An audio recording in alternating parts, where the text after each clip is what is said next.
So I truly believe that every meal that we eat is an opportunity to renew. Nutrition is the foundation and base to optimize our health, our mindset, our mood, our ability to repair, and also to perform. Although when we are stressed, it can be even a more important time to optimize our nutrition and really ramp up our nutrients, really focusing on what to increase rather than just what to eliminate. When we eat better, we're going to feel better, but only when we feel better do we really end up having the motivation to prepare and think about what we're going to eat and plan the whole week out.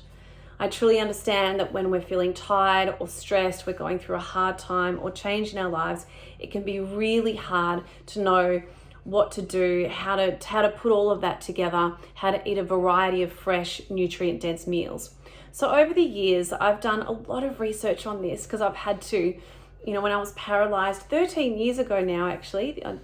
just recently, I had to figure out how to fuel my body with nutrients when my body needed it at the most. So I've got a lot of research that I want to share with you from multiple different doctors from all over the world that have done these studies on how to optimize repair with food. And I've also added some tips that I've learned over the years on how to make it really simple to prepare fresh and healthy, fun and delicious meals for you and also the family.